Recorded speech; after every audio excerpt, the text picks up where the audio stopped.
Bem-vindos ao nosso Falando Nisso especial em tempos de coronavírus, abordando uma situação que transformou o nosso cotidiano, transformou as relações entre adultos e crianças, transformou aqueles que vinham, numa situação que envolvia aulas. A nossa vida vem para muitos com escola. E a escola é um ponto decisivo na nossa organização subjetiva, porque quando ela entra nas nossas existências, ela divide o nosso cotidiano em o espaço público da escola, onde você tem os amigos, você tem os professores, você tem tarefas, e o espaço privado da casa, com a família, onde a gente descansa, onde a gente tem relações mais pessoais.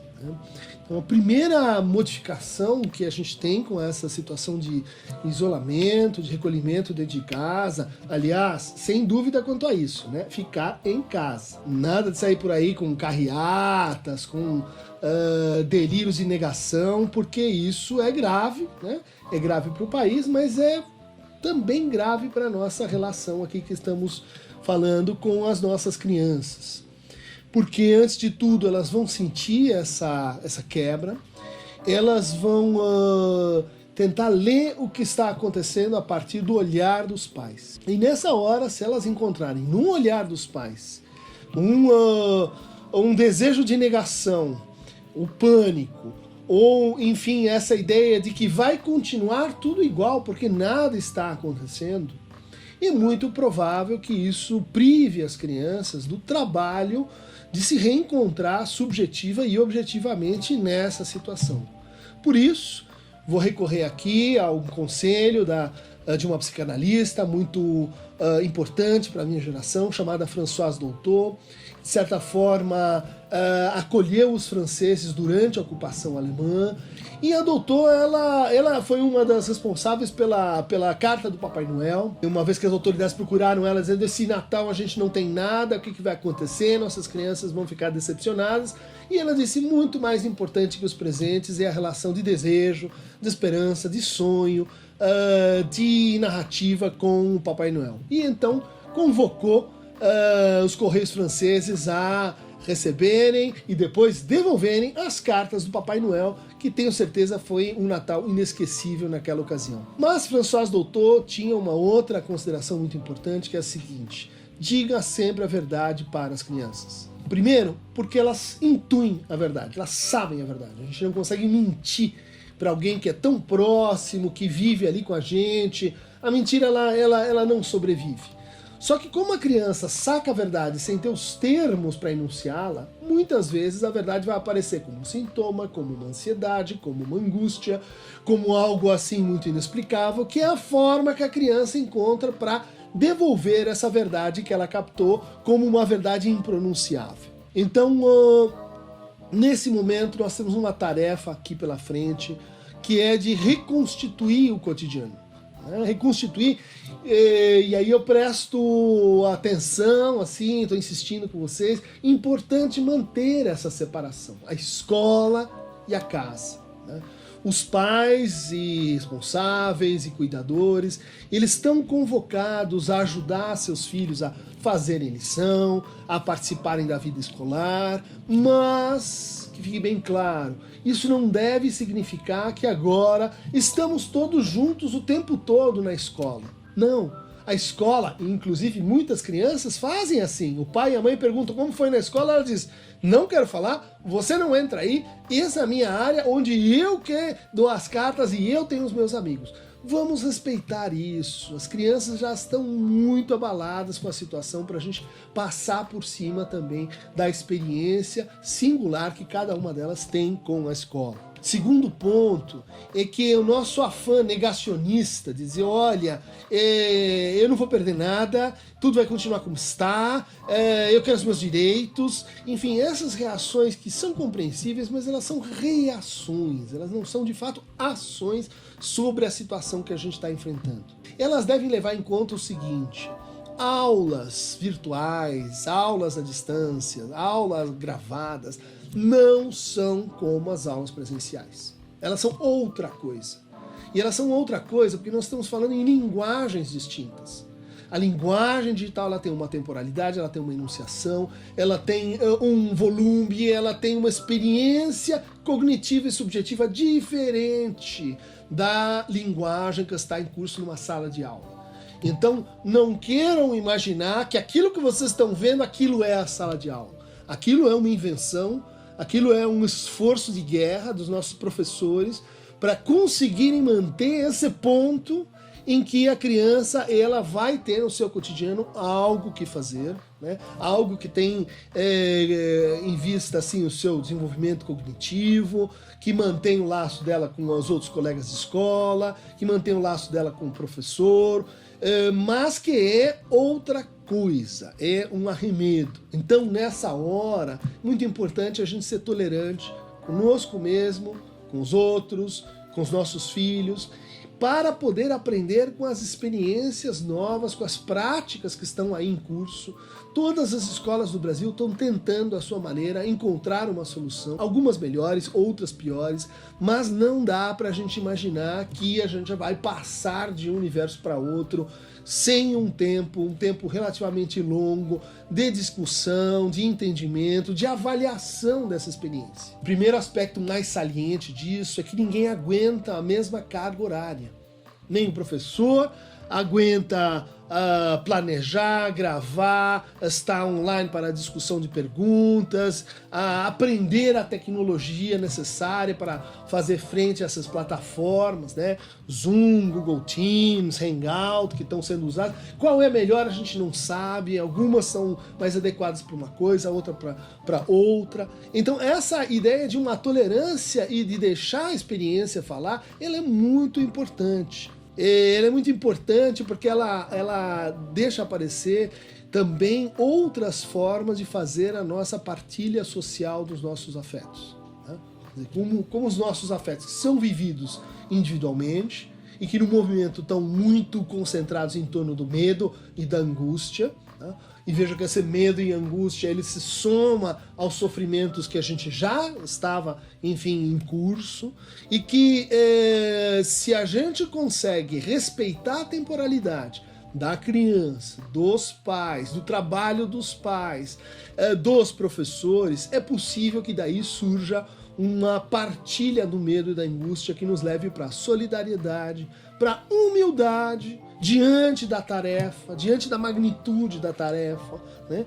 Que nos leve a pensar que existem posições mais vulneráveis, que existe uma situação que nos toca a todos e que nos convoca para o que eu vou chamar aqui de uma extensa, ampla e genérica repactualização. Todos os nossos pactos precisam ser refeitos. Né? Os pactos econômicos, sociais, amorosos, desejantes, políticos, de saúde, de convivência.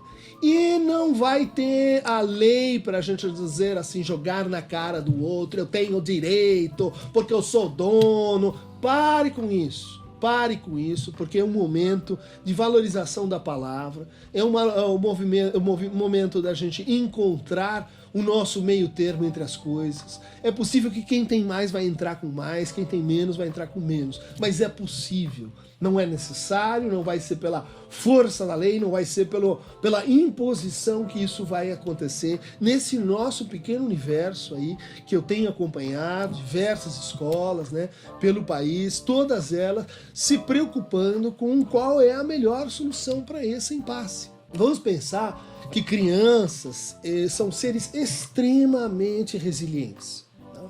Se a gente for comparar assim, adultos, crianças, heróis, super-heróis, quais são os mais resilientes de todos? Crianças.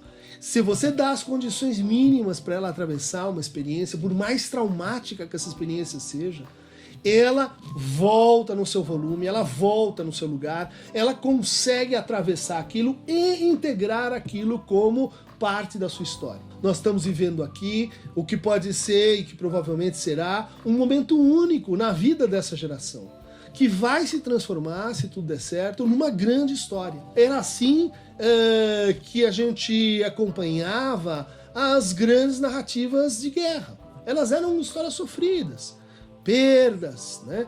Mortes, desamparos, mas ao mesmo tempo histórias de sobrevivência. histórias de que a gente conseguiu atravessar, histórias de que isso também vai passar. Né? O que é a Odisseia, o que é a Ilíada, se não histórias de guerra, histórias de momentos difíceis que a gente passa juntos. Né?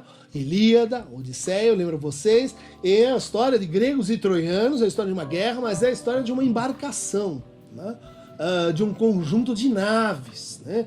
Menelau, Agamenon, esses que vão da Hélade para Troia. A ideia de que é muito importante fazer as crianças participarem desse momento, contar histórias para elas, estar junto com elas, fazer as fotografias da família, contar histórias que nunca foram contadas, mudar o olhar, né? Olhar de longe, olhar de perto, né? Variar e ser compreensivo com as alterações dramáticas de estados de ânimo que nós temos observado. As pessoas ficam nervosas, as pessoas ficam inquietas, as pessoas ficam acusativas, as pessoas sobem o tom, as pessoas brigam umas com as outras. Não precisamos de mais disso com as nossas crianças. E para isso, aceite que ela vai estudar menos tempo. Ela não vai ficar na escola o mesmo tempo que você tinha antes. É melhor para ela, é melhor para a escola, para o seu trabalho também. Estou falando em repactuação geral. Essa ideia de que a escola é o lugar onde a criança fica para a gente poder trabalhar, ela vai ter que ser criticada. Chega disso. A escola é mais do que isso e você e seu filho são mais do que isso. Portanto, vai ter que abrir mão. Vai ter que abrir mão de um tempo junto que vai ser maior do que a gente usualmente dava. Né? Um tempo que vai envolver algum amparo para a realização das atividades escolares, mas não queira ir para a escola de novo com seu filho. Deixa ele na escola, deixa ele assumir a responsabilidade, deixa ele enfrentar os problemas. Quando ele não estiver conseguindo, aí você entra. Quando ele te trouxer o relato de que, olha, deu tudo errado, você entra. Não se deixe levar pela obsessão de que eu não quero que ele perca um ano, eu não quero que ele perca o conteúdo, porque ele não vai entrar na USP, ele não vai passar, porque isso vai prejudicar o futuro dele. E isto é algo que não convém para o momento. Tá? A gente não sabe qual a melhor saída, mas essa não é a boa. Mas essa você pode aposentar durante um tempo. Agora, se gera um problema novo, que é como que a gente vai fazer com crianças mais tempo dentro de casa. Né? Aí vai ser preciso invenção, criação compartilhada, vai ser preciso diminuir para aqueles que conseguem o tempo e a extensão de trabalho para poder ficar mais com as crianças. Isso não significa ficar dentro da escola com as crianças. Uma experiência importante que a gente tem pela frente, né, é que num momento de contrariedade como esse, em que a gente não queria estar em casa, a gente entende isso como uma privação de liberdade. Privação de liberdade tem que ver com prisão e castigo. Fez algo errado. Né? O isolamento social ele vai incidir de forma diferencial numa criança pequena, muito pequena, num púber ou num adolescente. Respeite isso. A escola incide de maneira distinta para cada uma das nossas crianças.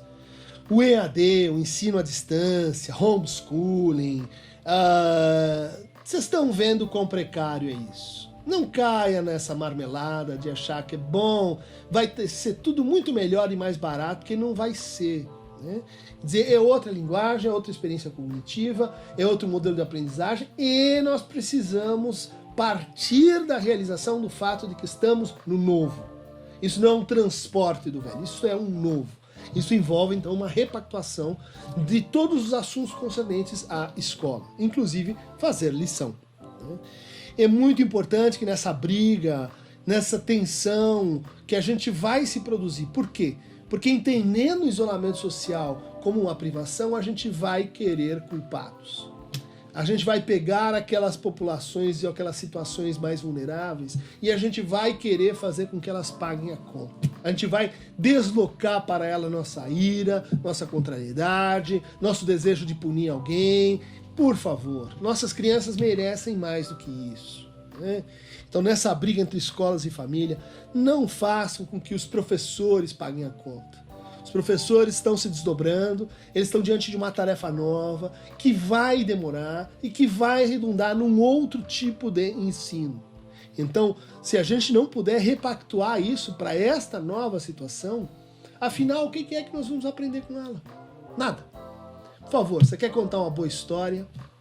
Pense sobre o que a gente junto vai criar nesta relação entre pais, professores, funcionários, fornecedores e a escola. E as crianças. Quem quiser receber mais fragmentos escolásticos escoludos, clique aqui em Aqueronta Movebo e fique em casa assistindo ou falando nisso.